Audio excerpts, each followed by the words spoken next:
Hello, everyone, and welcome to a summer edition of the Broom Brothers. As promised earlier in the summer, we are going to be checking in with the inaugural Rock League captains all summer long, and who better to start with than the skip of Team Brad Jacobs and one of the skips of one of the new Team Canadas.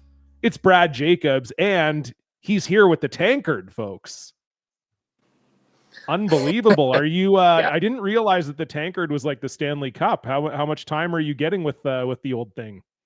Well, as far as I know, I'm keeping it for the summer. So after we won it, I said to the guys, like, I need to have it. At some point, I need to have it. It's been too long since I've had my hands on it. And I knew that it would end up in, Calgary, Edmonton, and stay out there for a while. But I said, we got to find a way to get it to me in Goulet Bay.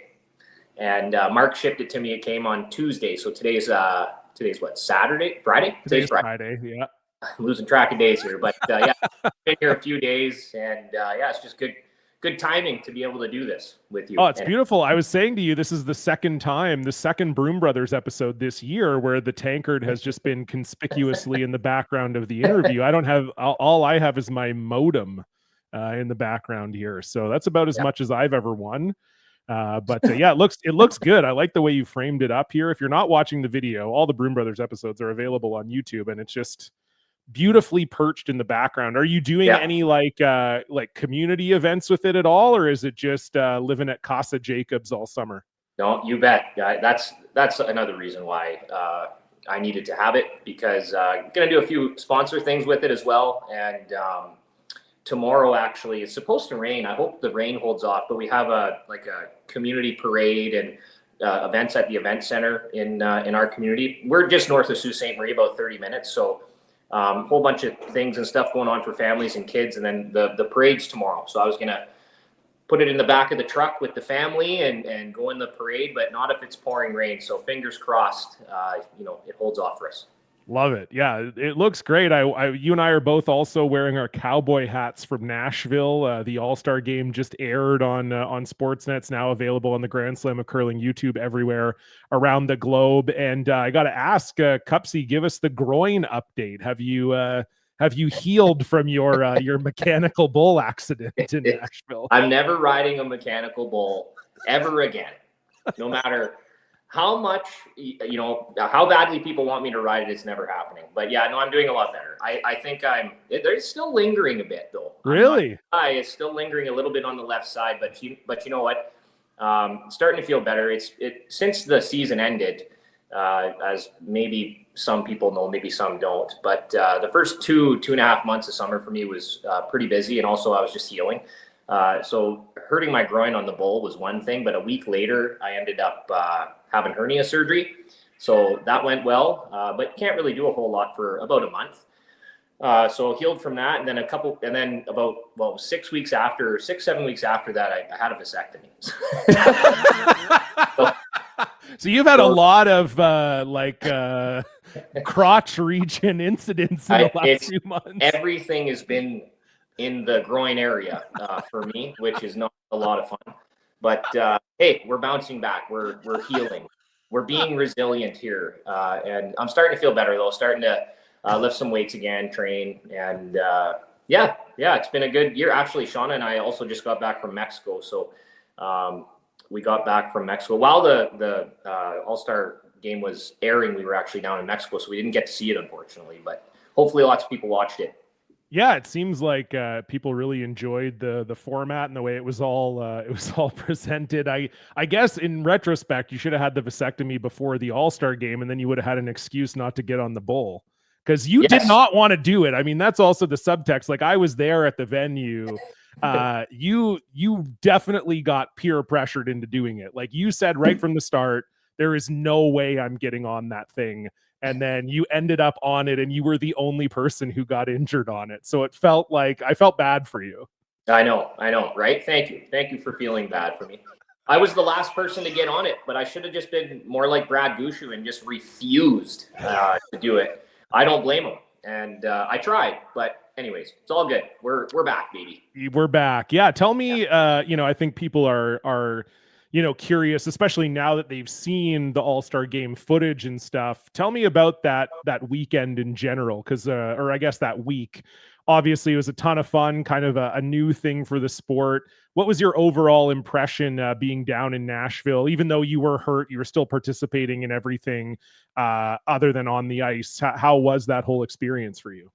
Yeah, it was a lot of fun. It was, it just felt like we were all kind of able to hang out and enjoy one another and let loose a little bit and blow off some steam after a really tough long curling season for everyone, and also kind of get the feel of what the new Rock League's going to be like a little bit. It was cool to see people. I was so bummed that I didn't get to curl, because just watching everyone curl, it looked like a lot of fun. Like the skills competition, the actual game itself. I was jealous sitting on the sidelines, but just had a lot of fun. Got to meet some new people. Got to see, just everybody in action with, sponsors, different, things like that. And what can I say? It was a lot of fun. I'm really looking forward to the Pro League though, and, being serious and trying to do well in that league, winning that thing at the end. I'm sure that when the time comes, next April and May, we'll all be quite serious about wanting to do well and perform well and entertain the fans. Well, that was a good lead into my next question, because I was going to ask you, if you felt like the All-Star game kind of gave you maybe a taste of where Rock League might be headed, because it was something different. The fans were really on top of the players. What were some things maybe that happened in and around the All-Star game that you think maybe Rock League could borrow to kind of make it a unique and maybe a different experience for fans and for players? Yeah, well, you saw men and women playing together. I think that's super cool. I think having the fans at that little bit more of a party atmosphere, a lot of fun for the fans being as close as they were to be able to interact with us. I thought that was really neat. I mean, the fans are close all the time. In our sport, it is unique that way, as we know, but this was another level, and I thought that was really cool. I think that Nick and everyone at the curling group is doing a really good job of thinking outside the box and then executing and following up on all that stuff. I've heard in the past that, a professional league was, they tried to do it. That was before our time though. And I really know nothing about that, but they tried to execute on that and it didn't work out. But everything that they're saying they're going to do, they're doing. And I just love that. They're putting their money where their mouth is. They're following through on everything. And, even like everything that's going on in the summer around curling, this is the first time I feel like there's been still presence, especially on social media, with curling ever. And it's really neat. Yeah, no, I fully agree with you. I think that was, I mean, it sounds weird coming from an employee of the curling group, but I think one of the things that most impressed me last year with them was exactly what you said, that, it was a very quick turnaround. The curling group didn't officially take over the slams until June 1st of last year, and then turning around all of these things they said they were going to do, was very impressive. And even Nick said himself, their thought was Rock League wasn't going to start until next season. And then they pushed it up by a year. And it definitely, I felt like the All-Star game also kind of gave me faith that that was going to be, executed in the right way. And I wanted to ask you, obviously you're kind of making history. You're one of the first 6 Rock League captains. What was your sort of first impression, your sort of first feeling that you had when you were approached about being one of those inaugural captains? Well, I was honored to be thought of. And I know that it's, this is a ground floor venture. This is the very start of it, right? And to play a part in something revolutionary, ground floor, we're right at the beginning, I think is really special. We're going to hopefully pave the way for younger generations to be able to play professional curling full time. And we're going to, be the ones that start that. So just honored to be thought of, to be, placed in the group of the other 5 captains. I thought was really neat. And I'm going to do the best job that I can to help lead and captain our team. And like I said, entertain the fans. That's what it's all about. Why do you think you were chosen You talk about it being an honor and that something, maybe you weren't necessarily expecting. You're one of the first 6. What makes you a good candidate to be one of the first captains, do you think? Why do you think they approached you? That's a better question for them, I think.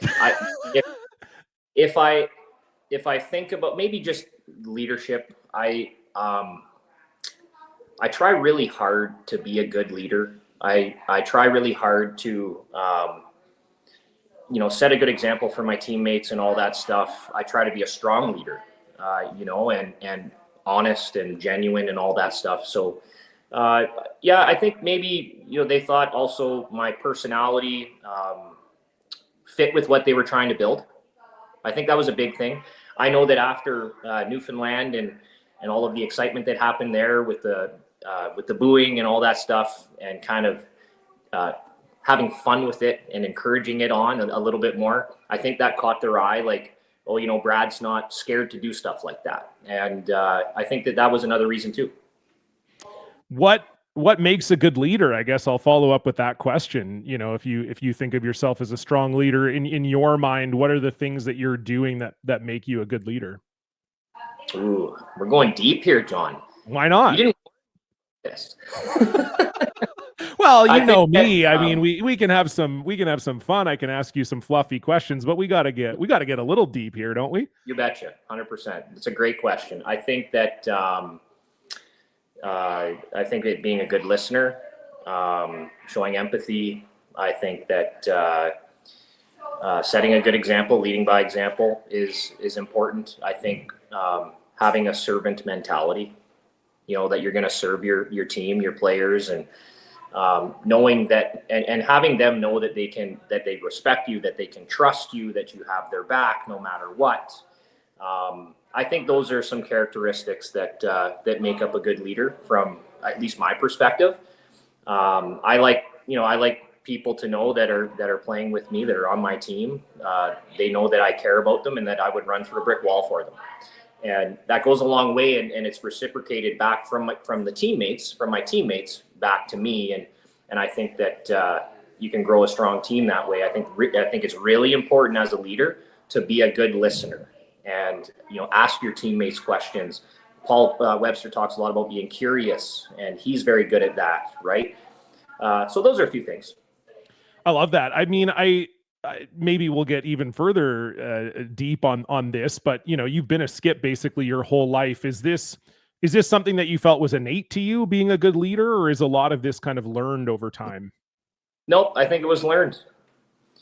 Like everything, almost. Like I actually think that, like, with this group of guys that I'm with now, with Ben, Brett, and Mark, and Paul, I think that I'm probably more ready to lead this team now than I ever have been in the past. I don't know if I could have done this job with this team and been the leader. My wife's in the background. I don't know what that is. Hi, Shauna. Hi, sorry. Here's some clinking. Just got here. No, that's great. It's party time in Cooley Bay.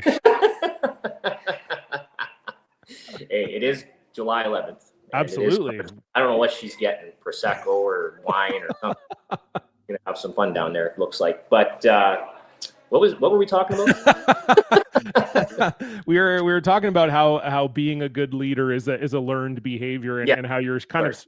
No, that's okay. And you were saying how with this current team, you feel like you're the best version of that you've ever been. You betcha. And you know what? I've had some good mentors recently. One of my mentors that I've learned a lot from and respect greatly. I don't know if you know Dave Limpert. He's a WFG guy with World Financial Group. I've learned so much from Dave, so much from our company, because I'm also with WFG, right?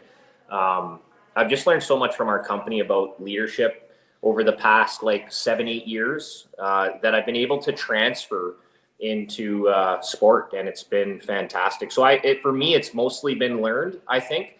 I think too, I probably had a little bit of innate leadership in me. I think that's a reason maybe why I started skipping at a young age. Not right away, but at a pretty young age, I gravitated towards the position. And so a little bit, but mostly learned for sure. I want to talk about about Rock League. As we know, the way the teams are going to be constructed lays in the hands of Jennifer Jones and John Morris. You're going to be leading one of the Canadian teams. Rachel Homan is going to be leading the other.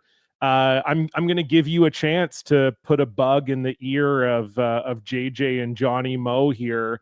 Who are give me one man and one woman you'd love to see end up on your Canadian squad in the fall, or I guess in the spring. Okay, sounds good. I would love to see, number one, I want to see Carrie Anderson on my team. Okay. Yeah. Former mixed doubles partner of yours. You betcha. And so I would love to see her on my team for sure. I'm really hoping, crossing my fingers, that they're going to give me her. And she was definitely the MVP of the All-Star game. Absolutely. Yes. Yeah. Made some absolutely sick shots. Yeah, you betcha. So I've always got along well with Carrie, and she's a fantastic player. So definitely her. I think that I don't know if we're going to be allowed to choose our own teammates, right? No, you're not. As far as I know, I don't think so. Maybe they'll consult you for some input, but yeah, I think it's largely out of your hands. So that's why I'm giving you this chance to say, hey, this is who I want. Yeah. So like I feel like Matt Dunstone is probably going to end up going to Rach, would be my guess. Okay. Right. That would be my guess. What makes you say that? Why do you think Matt Dunstone would be going to Rachel? Or maybe Brad Bouchou. Bouchou, if he's going to be involved. I'm not sure. Right. You know what? I think my other choice would be Mark Nichols. Okay. Mark Nichols. I think that would be, because, like I said, I don't think we're going to be playing with our current teammates. I mean, my guys, two of them are looking to potentially retire in the next year or two. I really don't know. I don't think they know yet. So we'll see what that looks like. I mean, obviously, I'd love to have at least one of my current teammates on my actual men's team. But Mark Nichols, for me, probably is the man. Okay, love that. We'll see if this pays off. I'm just trying to help you out here, so hopefully it works out. I want to ask you about that. I think you're sort of in an interesting spot, and you don't have to go too deep in the weeds. I'm sure you wouldn't necessarily know the answer to this, but I do think this is an interesting question about the existence of Rock League. And I feel like you, of all of the Rock League captains, are maybe in the most likely to be in this position. But you talk about, yes, Mark and Ben have sort of suggested in the media that maybe this is their last year coming up. And as you said, we don't know that yet for sure, but they have suggested that. Is there a world where those two walk away from the game and you say to yourself, you know what, I'm only going to play Rock League? Is that something that is that would potentially cross your mind? I mean, you did take a year off at the start of this quad, or most of a year off. Is that something that has crossed your mind at all? No, it's not. It's probably crossed the minds of a few players, though. Right. I don't think I'm quite there yet. I can see myself, God willing, my health is good and everything. I can see myself going another quad after this one. I can see that now. Beyond that, I really don't know. So for me, it's like the next 5 seasons. I look forward to hopefully being on a great men's team and still, going after that a whole bunch more times. And we've got 2 shots. That would be two more shots at the Olympics would be really neat, as well as playing in Rock League. So hopefully, an exciting 5 years. Love that. Okay. Now we've already sort of given you an opportunity to pick some of your dream teammates. We know with Rock League, there's talk of playing in the US, there's talk of playing in Europe. Obviously, we're going to be playing some in Canada as well. Where is a city that you're hoping next year is on the Rock League calendar? Where's somewhere you're hoping Rock League's going to go? Ooh, good question. I haven't really thought about that. I think I'd love to go to Europe. Somewhere in Europe. Been to Scotland once, been to Switzerland, twice. Haven't been to Europe much. So somewhere in Europe. I don't know much about. Have you ever been to Germany, John? No, I haven't. No, I don't. But it looks amazing. Yeah, I think going somewhere new would be great. I feel like with the presence of all the Scottish players that we're going to end up over there in the UK and Scotland, and that'll be a blast too, I'm sure. But yeah, Europe would be great. Germany, somewhere cool, somewhere new would be fun. I'm really looking forward to traveling, hopefully all over the world with Rock League. Over to Japan one day would be nice. I've never been to Japan. That's in the talks. I don't think it'll happen this season, but I'm hearing maybe the 26-27 Rock League season, we may see the Japanese debut. We might also see a slam in Japan as well. Never mind Rock League, but actually seeing a slam in Japan too. That'd be neat. That would be really neat. I heard they love curling over there. So you bet they do. They love it. And you talk about the Germans, Team Muscatowitz really making a great impression on the world scene this year. So not hard to imagine that maybe we would eventually end up in Germany. You bet. Yeah, they're tough, those guys too. They are good, very good players. Yeah. We've talked a lot about Rock League. Let's talk a little bit about next season before I let you go here.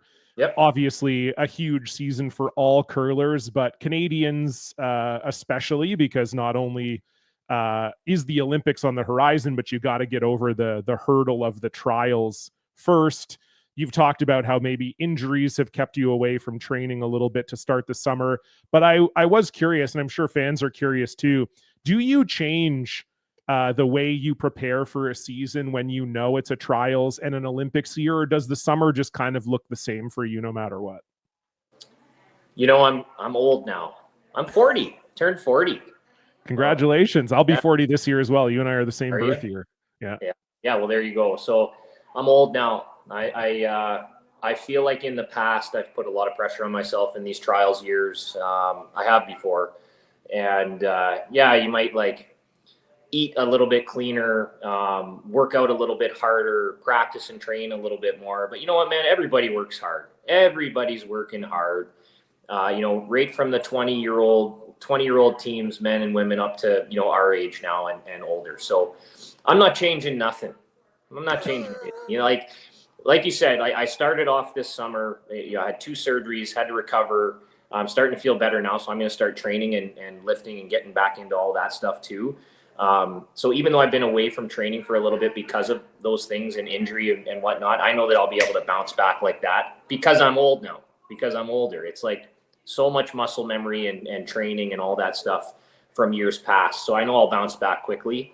But I think it's important to not put too much pressure on yourself in these years that we know are big years. I actually think it's good to kind of go the opposite way and just stay loose, keep training, keep working hard. Don't put that event on too much of a pedestal, because I think that'll actually hurt you mentally. And so, it's just another Bonspiel, man. Just got to keep training, keep working hard, try to keep up with the young guys, try to stay injury-free and healthy. And, the other thing, hey, if I need to lose any weight, I just won't eat for as many people. We saw that before the Brier this year. So I don't know if I have the mental acuity to lose weight that way, but I also don't have to, so it doesn't matter. Well, there you go. Exactly. So no, it's not changing a whole lot, man. Just I'm lucky. What can I say? I got great teammates. Everybody works hard. Everybody's going to be ready to play at the right time, I think. And we'll see how it goes. We'll see what happens. When you think about your team, and this is something interesting, a member of your team has been at the last 4 Olympics, right? So Mark and Ben were there in 2010. You were there in 14. Mark and Ben were back in 18. Brett and Mark were there in 22. So everybody has had success of getting over that trials hurdle, getting to the Olympics. Is that something that your team is talking about? I know you say for you, it's got to kind of look the same, but are people sort of all sharing ideas about how it's worked for them in the past? Or is it just kind of, you trust every man to kind of do their own thing? Well, and now just to back up to what you said there, Brett's going with Jocelyn. So right. True. 5 times. 5 times. I never thought about that before, John. That's pretty, yeah. That's why I'm here. Pretty good players. Pretty good players on this team. So you know what? Everyone's enjoying their summer right now, and Ben literally just finished coaching. Yeah, he does. It's pretty intense with his daughter, it feels like. Yeah, you bet. And, I know that Mark and Nicole are heavy into triathlon stuff. Yeah. He's in with their girls.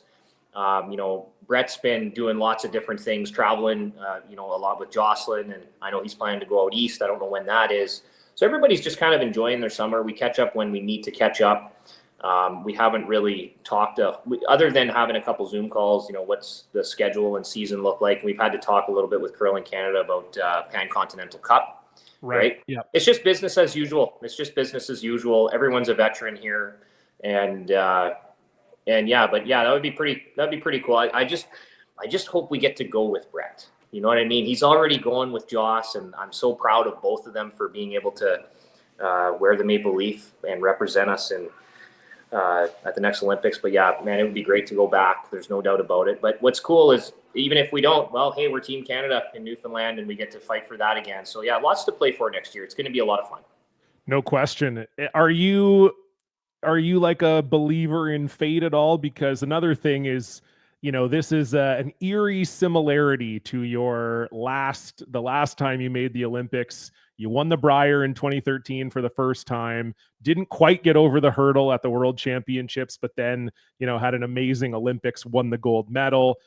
Very similar thing happening here. First year with a new team, your first time back to the Worlds, winning the Brier. Don't quite make it over the last hurdle. Do you believe in fate? Is this just, or is everything lining up again to come up Brad Jacobs? I hope so. Fingers crossed, baby. I hope so. Why not? Right. All I know is, can we do it? I believe we can. And it's just great to have a really good shot. So yeah, we'll see what happens. Am I a believer in fate? I mean, I don't know. I think other people around me in my close circle are more believers of fate than I am. Especially my wife. Well, they can light a few candles for you then. You bet. Yeah. And there's a lot of positivity from her, which is always great to have. It's important, right? We have to have that from our families in order to be able to do this. But yeah, lots to play for. And I feel like I left out the slams by accident there. Lots to play for in these slams. Can't wait to get out there and compete in those as well. And hopefully put on a good show and then start the new pro league. So yeah, awesome season coming up. Yeah, it's going to be a blast. We're definitely excited for it here at the Broom Brothers. Thrilled that you joined us. Before we go, last question. How'd you get the nickname Angry Smurf? Angry Smurf? Who told you that? Don't worry about it. I don't know. It's back in the day. It's just EJ and Ryan, mainly EJ, I would say. And when is this going to air? Probably next week. Next week? Okay. So everyone's going to know by that point. But Ryan and Jasmine, they had their baby today. Oh, wow. Okay. Yeah, they had their baby today. They named him Nash. So looking forward to seeing them. Apparently everybody's doing good. They're healthy. Good. And yeah, so I'm super excited and happy for them. But Ryan and EJ back in the day, would always just come up with all kinds of nicknames for me, right? And I don't know, they called me Papa Smurf. And then they called me Blue Smurf and Red Smurf. Red Smurf was an angry Smurf, and they liked it when I was an angry Smurf out on the ice. And what they meant by that was like I was a red Smurf, angry, ready to compete, go out there with intensity and try to win. So that's kind of the story behind that, I think. So Angry Smurf is actually good. Like they would tell Angry you, like, we want to see Angry Smurf out there today. That's literally what they would say. I love that. And I guess Papa Smurf, you do kind of look like Papa Smurf a little bit. Do I? Well, not quite gray enough, but like you got the, you start to grow the full beard. You got it going on, I think. Yeah. Well, and now I'm a dad too, so. True. You've been a dad for a while now. You've been Papa Smurf for quite some time. Yeah, 10 years. Well, thanks, Brad. Appreciate this. Congrats again on being one of the Rock League captains. Obviously, very much looking forward to that. Enjoy the rest of your summer with the Tankard right beside you, and we'll look forward to seeing you in September. Sounds great. Good seeing you. Thanks, John. You bet, buddy. Thanks.